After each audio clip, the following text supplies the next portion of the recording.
அன்பார்ந்த தமிழ் பெருமக்களே, வணக்கம். பேரபாயமாக நம் முன்னே உள்ள ஒரு பெருஞ்செய்தி பற்றி, அந்த அபாயம் முற்றிலும் நடக்காமல் தடுப்பதற்கான வழிமுறை பற்றி சிறிது நேரம் பேச விரும்புகிறேன். காவிரியை முற்றிலுமாக தமிழ்நாட்டிற்கு வராமல் தடுத்துவிட கர்நாடகம் பல நூறாண்டுகளாக முயற்சி செய்து இந்திய விடுதலைக்கு பின் இந்திய டெல்லி ஆட்சியாளர்களின் உதவியோடு கிட்டத்தட்ட 3/4 பாகம் நமக்கு வந்த தண்ணீரை கர்நாடகம் தடுத்து விட்டது. சட்டவிரோத அணைகள் ஹேமாவதி, ஹேரங்கி, கபினி, இன்னும் பல அணைகள் எல்லாம் 1960களில் கட்டி முடிக்கப்பட்டவை அல்லது 70ன் தொடக்கத்திலே நிறைவு செய்யப்பட்டவை. இந்த சட்டவிரோத அணைகளுக்கெல்லாம் இந்திய அரசு பக்கத்துணையாக இருந்தது.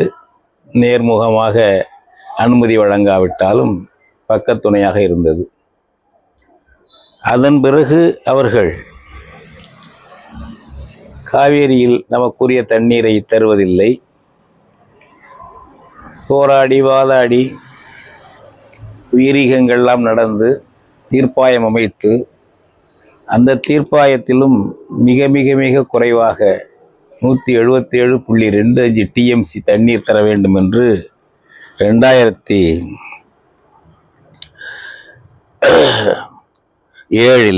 ஒரு தீர்ப்பு கொடுத்தார்கள். 5/2/2007 அதையும் தருவதில்லை. பிறகு என்ன இப்பொழுது பிரச்சனை? வெள்ளம் வருகிறது சமயங்களில், சில ஆண்டுகளில், கடந்த சில ஆண்டுகளாக இயற்கை சீற்றத்தின் காரணமாக கோடையிலே குளிர்காலம் போல மழை பெய்து வெள்ளம் வருகிறது. அது கடலுக்கு போகிறது, அதாவது மேட்டூருக்கு வருகிறது. கடலுக்கு போவதை பற்றி கூட அவர்களுக்கு கவலை இல்லை. மேட்டூர் அணைக்கு வருகிறது தமிழ்நாட்டுக்கு. சந்தர்ப்பங்களில் அங்கேயும் நிரம்பி கடலுக்கு போகிறது. ஏனென்றால் அது இயற்கை உற்பாதங்களால் ஏற்படக்கூடிய சித்திரை மாதம், வைகாசி மாதம் பெய்து மழை கர்நாடக அணை நிரம்பி, தமிழ்நாட்டு மேட்டூர் நிரம்பி அப்படி கடலுக்கு போகக்கூடிய இயற்கை சீரழிவுகளால் வரக்கூடிய ஒரு வெள்ளம். இந்த நீரும் போகக்கூடாது, குறைந்தபட்சமான வடிநீரும் போகக்கூடாது என்ற ஒரு பகை உணர்ச்சியோடு, தமிழ்நாட்டுக்கு எதிரான பழிவாங்கும் உணர்ச்சியோடு, வரலாற்று வழியில் எப்படி அமைந்ததோ தெரியவில்லை, அப்படி பொறாமை உணர்ச்சியோடு தடுப்பதற்கு ஏற்பாடு செய்து கொண்டே இருக்கிறார்கள். இந்த நிலையில்தான் மேக்கேதாட்டு என்ற இடத்தில் புதிதாக அணை கட்ட வேண்டும், கடலுக்கு தண்ணீர் வீணாக போய் கலக்கிறது என்று ஒரு புரளியை கிளப்பி விட்டார்கள்.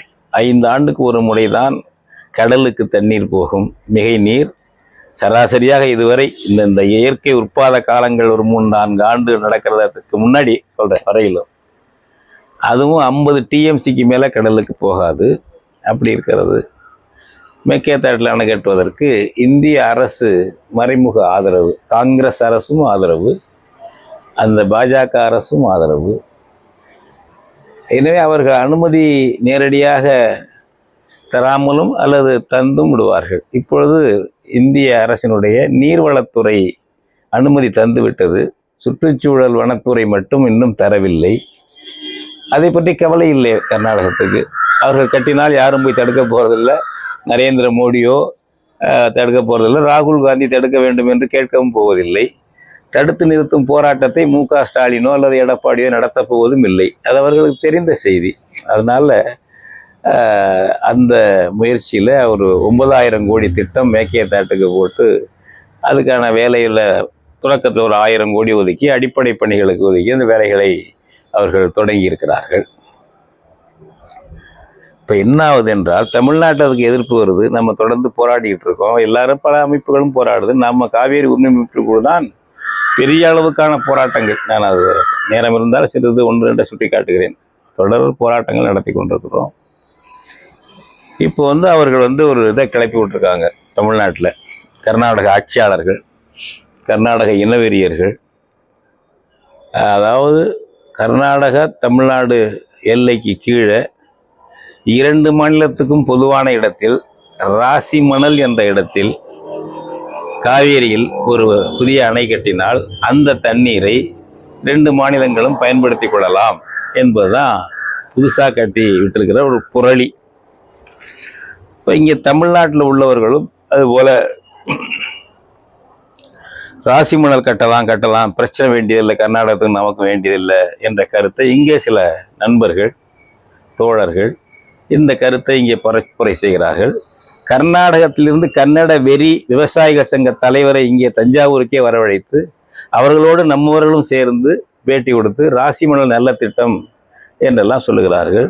காமராஜர் காலத்திலே அது போடப்பட்ட திட்டம் என்றெல்லாம் சொல்லுகிறார்கள். காமராஜர் எப்போ போட்டார்? அவர் 50களில் அவர் முதலமைச்சராக இருக்கும்போது அவர்கள் புது புது அணைகள் கட்ட வேண்டும் என்று, கர்நாடக எல்லைக்குள்ள கட்ட வேண்டும் என்று முயன்ற பொழுது காமராஜர் அதை தடுப்பதற்காக, அப்படி கட்ட வேண்டும் என்றால் நம்ம 2 மாநிலத்துக்கும் பொதுவான இடத்துல ராசிமணல்ல கட்டிக்குவோம், கர்நாடகத்துக்குள்ள கட்ட வேண்டாம் என்றுதான் காமராஜர் சொன்னார். கர்நாடகம் எங்கன்னா கட்டிக்கலான்னு சொல்லலை, கர்நாடகத்துக்குள் நீங்கள் கட்டாதீங்க, கீழே நம்ம 2 மாநிலத்துக்கும். இப்போ அவங்க ராசிமணல் என்பது இடதுகரை தமிழ்நாடு, இடதுகரையிலேருந்து பாதி ஆறு தமிழ்நாடு, மீதி பாதி ஆறும் வலதுகரையும் அவங்க கர்நாடகம், அந்த இடத்துல கட்டிக்கலாம் என்று அவர் சொன்னார். ஆனால் நடந்தது என்ன? 60களில் அது நடக்கலை, அவங்க கர்நாடகம் அதுக்கு ஒத்துக்கலை. அப்பொழுது கர்நாடகம் ராசிமணல் அணையை ஒத்துக்கொள்ளவில்லை. புரியுதுங்களா? அது அவன் இப்பவும் ஒத்துக்கலை, அது நம்ம வேணும்னு கிளப்பி விடுறான், அது ஒரு விஷயம். அப்போ ஒத்துக்கலை. அதுக்கு பிறகு தான் இந்த ஹேமாவதி, கபினி, ஹேரங்கி, அது லட்சுமண தீர்த்தா, அந்த இதுன்னு எக்கச்சக்கமாக கட்டி முடிச்சுட்டாங்க சட்டவிரோதமாக 60களிலையும் 70 தொடக்கத்துலேயும். இந்த அணை எதுவுமே இல்லாத காலத்தில் 2 இடத்துலையும் 2 மாநிலத்துக்கும் பொதுவான இடத்துல கட்டுவோம்னு காமராஜர் சொன்னதுக்கும் ராசிமணலுக்கும் இதுக்கு என்னங்க சம்பந்தம்? அவர் பேரை பாவங்க எதுக்கு எடுக்கிறீங்க? காமராஜர் எழுத்து ஏன் அவரை விமர்சனத்துக்கு உள்ளாக்குறீங்க? அவர் ஒன்றும் தீங்கா நமக்கு சொல்லலை காமராஜர். மாநிலத்துக்குள்ள கட்டக்கூடாது, கர்நாடகத்தில் கட்டினா 2 பேரும் பொது இடத்துல கட்டிக்குவோம், இல்லைன்னா ஆனால் வேண்டாம் என்பது காமராஜருடைய திட்டம். இப்போ அதான அவன் 4-5 அண்ணா கட்டிட்டான். இப்போ அதை சொன்னால் என்ன அர்த்தம்? இப்போ இதை பிடிச்சிக்கிட்டு இங்கேருந்து நம்ம நண்பர்கள் சில பேர் கர்நாடக விவசாய சங்க தலைவர்கள்லாம் கூப்பிட்டு இது போல் ராசிமணல் கட்டலான்னு இங்கே பத்திரிகை பேர் போடுறது, இங்கே பிரச்சார கூட்டம் நடத்துறது, தமிழ்நாட்டில் காவேரி டெல்டாவில் அதை பரப்புரை செய்யறது, விவசாயிகள்கிட்ட அந்த கோரிக்கையை எழுப்புவது, குழப்பி விடுவது. இப்போ இது எதுக்கு கர்நாடகம் செய்யறாங்க?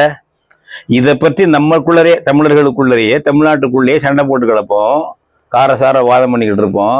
ராசிமணல் வேணும்னு ஒரு கோஷ்டி நம்மளே சொல்லணும், நம்மளே ஒரு கோஷ்டி வேண்டான்னு சொல்லணும். இந்த வாதம் நடந்துகிட்டு இருக்கும் பொழுது திருட்டுத்தனமாக கூட இல்லை, ஜம்முன்னு மேக்கே தாட்டில் கர்நாடகா அணை கட்டி முடிச்சிடும். பிரச்சனை தான். நமக்குள்ள சண்டை போட திசை திருப்பி விட்டுட்டு, தமிழர்களுக்குள்ள கோஷ்டி சண்டை போட குழப்பி விட்டுவிட்டு, கர்நாடகம் மேக்கே தாட்டில் அமைதியாக அணை கட்ட வேண்டும். இதுதான் டெல்லி ஏகாதிபத்தியத்தினுடைய கனவு. இதுதான். இதுக்கு நம்மவர்கள் பலியாக கூடாது. நம்ம நாட்டு மக்கள் தான், நம்ம தோழர்கள் தான், நண்பர்கள் தான், ராசிமணல் வேண்டும் என்று கேட்கின்ற நண்பர்கள் தான் சிந்திக்க வேண்டும். அவன் ராசிமணல் கட்டுறதுக்கு ஒத்துக்க போறது யாரும் ஒத்துக்க மாட்டான். மேக்கே தாட்டுற நம்ம சர்ச்சை இந்த இதை போட்டு கிடப்போம், அவன் கட்டிடுவான். ஏனென்றால் அவன் தந்திரமே இதுதாங்க. இறுதி தீர்ப்பு, காவேரி இறுதி தீர்ப்பு மிக குறைவான தீர்ப்பு, அது மோசம். அதை விட உச்ச நீதிமன்றம் அதை விட குறை சொன்னிச்சுன்னு போச்சுங்க வச்சுங்க. அந்த இறுதி தீர்ப்பு வந்த உடனே அந்த இறுதி தீர்ப்பை செயல்படுத்தலான்னு உச்ச நீதிமன்றம் சொல்லி அது பிரச்சனை வந்த உடனே என்ன பண்ணாங்க? கர்நாடகத்தில் அவங்க ஆட்களை விட்டு பேசி இங்கே நம்மளுக்கு இப்போ இன்னைக்கு பேசுகிறாங்களே இந்த மாதிரி ராசிமணல், இந்த மாதிரி நண்பர்கள் அப்பொழுதும் இருந்தாங்க. வல்லுநர்களும் இருந்தார்கள், ஜனகராஜ் போன்ற வல்லுநர்கள், இந்து என் ராம் போன்ற வல்லுநர்கள், ஜேர்னலிஸ்டுகள் அப்படியெல்லாம் இருந்தாங்க. அவங்களெல்லாம் தலைமை தாங்கியவர் வந்து மன்னார்குடி ரெங்கநாதன். அவரை பிடிச்சாங்க, மன்னார்குடி ரெங்கநாதனை பிடிச்சாங்க. பிடிச்சி காவேரி குடும்பம் என்று ஒன்று உருவாக்குவது, தமிழர்களும் கன்னடர்களும் சேர்ந்து ஒற்றுமையா இருந்து அந்த விவசாயி இந்த விவசாயியும் வல்லுநர்களும் பேசி சமாதானம் பிரிச்சுக்கிறது. காவேரி குடும்பம் நடந்துச்சு விருந்து நடந்துச்சு. அந்த காவேரி குடும்பத்துக்கு கன்னட தலைவர் எப்படி வருவாங்க தெரியுங்களா? ஒரு கூட்டத்துக்கும் கர்நாடக அரசு உயர் ரக கார்ல வருவாராம். கர்நாடக அரசு ஏற்பாடு செய்யறது. இப்ப ஏற்பாடு செய்யல ராசிமணல் கர்நாடக அரசு. அன்னைக்கு காவேரி குடும்பத்தை ஏற்பாடு செய்ததும் கர்நாடக அரசு தான். ஏன் வந்து சில பேர் இதுல ஈடுபட்டாங்க அந்த காலத்துல தமிழ்நாட்டில? என்ன விவரம் தெரியாம பல பேர் இருக்காங்க. இடதுசாரி தோழர்கள், பல தோழர்கள் விவரம் தெரியாம அப்புறம் பாதியிலே விலகிட்டாங்க. அவங்க எல்லாம் பாதி என்ன கொஞ்ச நாள்லயே விலகிட்டாங்க. இது ஃப்ராடு வேலை, இது காவேரி ஃபேமிலி என்பது ஒரு ஃப்ராடு ஃபேமிலி இது என்பதை புரிந்து கொண்டு அந்த தோழர்கள்லாம், இடதுசாரி தோழர்கள், பல அமைப்பு எல்லாமே விலகி விட்டார்கள். பல தனிமைப்பட்டு போய் மன்னாருடைய ரெங்கநாதன் அது செயலற்று போயிடுச்சு. மன்னாருடைய ரெங்கநாதன் சீன்லே இல்லைன்னு வச்சுங்க. பல பேர் நான் மற்றவங்க பேர்லாம் சொல்ல விரும்பல. அந்த காவேரி குடும்பத்தின் மறு வடிவம்தான் ராசிமணல் அணை. ஞாபகம் வச்சுக்கோங்க. அந்த காவேரி குடும்பத்தின் மறு வடிவம் தான் ராசிமணலை குழப்பறதுக்காக, நம்மளை சீர்குலைக்கிறதுக்காக, ஒரு சொட்டு தண்ணீர் கூட மிகை நீர் மேட்டூருக்கு வரக்கூடாது என்பதற்காகத்தான் இந்த அணை அவங்க கட்டுறாங்க. மேக்கேத்தாட்டு அணை. அது 68 TMC கொள்ளளவு. சாதாரண காலங்களில் அவ்வளவு இன்னைக்கு கடலுக்கு போனதே கிடையாது. இது ஒரு ஒரு இயற்கை உற்பத்தமான நேரத்தில் அந்த தண்ணி வந்துட்டு இருக்கு. இதுல ஏமாறக்கூடாது, இதை நம்ம சண்டை போட்டுக்கூடாது. இதை புறக்கணிச்சிட்டு தமிழர்கள் ஒட்டுமொத்தமா புறக்கணிச்சிட்டு மேக்கேத்தாட்டு அடிப்படை வேலை கூடாது. அந்த இது கொடுத்தா பாருங்க ஹல்தர். அந்த ஹல்தர் தான் இன்னைக்கு வந்து காவேரி மேலாண்மை தலைவர். எது? காவேரி, அதாவது நீராற்றல் துறை. நீராற்றல் துறைன்னா தான் தீட்டு வந்துருமே. இங்கிலீஷ்லேயே தமிழ்லேயே சொன்னாக்க டெல்லிக்கும் ஆரியத்துவவாதிகளுக்கும் தீட்டு வந்துடும். நீராற்றல் துறைன்னு சொல்லக்கூடாது. ஜல் சக்தி, தேவ பாஷையில் சொல்லணும். ஜல் சக்தி தேவ பாஷையில் வச்சிருக்காங்கல்ல, ஜல் சக்தின்னு ஒரு துறை. அந்த தேவ பாஷை சூத்திர தமிழர்களுக்கு தண்ணி வரக்கூடாதுன்னுட்டு அதை என்ன பண்ணிட்டான்னா ஓகே சொல்லிட்டான். அப்ப தலைவராக இருந்தது யாரு? அதுக்கு ஹல்தர். அந்த ஹல்தரை கொண்டாந்து மோடி போட்டுருக்காருங்க. காவேரிக்கு நமக்கு கர்நாடகத்துக்கு நமக்கு தண்ணி திறந்து நியாயமா விடுற பகிர்ந்து விடுவார் அவரு. ஒரு தடவை கூட காவேரி மேலாண்மை ஆணையத்துடைய உத்தரவுன்னு போடுவாங்க. ஒரு தடவை கூட கர்நாடகா செயல்படுனதில்லை. ஒழுங்காற்று குழுதை ஒரு தடவை செயல்படுத்தினதில்லை. அந்த மாதிரி கூத்தடிச்சு காவேரி தண்ணீர் வராமல் பண்ணி இருக்காங்க. இது வரைக்கும் இல்லை. நமக்கு இப்பொழுது நமக்குள்ள குழப்பத்தை உண்டாக்குறதுக்கு ராசிமணல்னு சொல்றாங்க, கூடாது. அதை பற்றிய விளக்கி சொல்றதுக்கு ஐயா பரந்தாமன் வச்சு பல பேர் நிபுணர்கள்லாம் வர்றாங்க. ஒரு கருத்தரங்கம் தஞ்சாவூர்ல போட்டிருக்கோம். ஒரு சிறந்த கருத்தரங்கம். மேக்கேத்தாட்டை தடுப்போம், ராசிமணல் மறுப்போம், காவிரி காப்போம் சிறப்பு கருத்தரங்கம். எப்பொழுது? நாளைக்குன்னா 31/12/2024 செவ்வாய்க்கிழமை காலை 9:30 மணிக்கு தொடங்கி பகல் 1:30 மணிக்கு நிறைவுறும். அரை நாள் தான். அந்த தஞ்சாவூர் பழைய பேருந்து நிலையத்துக்கு பக்கத்துல ராஜா மிராஸ்தார் மருத்துவமனைக்கு எதிரில் உள்ள அறிஞர் அண்ணா நூற்றாண்டு அரங்கத்தில் இந்த கருத்தரங்கம் நடைபெறுகிறது. பல்வேறு தரப்பிலிருந்து இந்த கருத்தரங்கத்துக்கு வருகிறார்கள். நம்ம காவேரி உரிமை மீட்பு குழு பொருளாளர் ஐயா மணிமொழியன் அவர்கள் தலைமை இருக்கிறார்கள். மற்ற நம்மவர்கள் எல்லாம் இதில் யார் பேசுகிறோமோ சில பொருள்களில் வல்லுநர்களாக உள்ளவங்க பேசுகிறாங்க. தோழமை அமைப்புகளாக, சகோதர அமைப்புகளாக இருக்கக்கூடிய தமிழக விவசாயிகள் பாதுகாப்பு சங்கத்தின் நிறுவனர் வழக்கறிஞர் ஈசன் முருகசாமி அவர்கள் கலந்து கொள்கிறார்கள். தமிழ்நாடு மூத்த பொறியாளர் சங்கம் நீர்ப்பாசனத்துறையிலே தலைமை பொறியாளராக இருந்து ஓய்வு பெற்ற ஐயா பரந்தாமன் அவர்கள் கலந்து கொள்கிறார்கள். ராசிமணல் பற்றி அவர் விரிவாக பேசுகிறார்.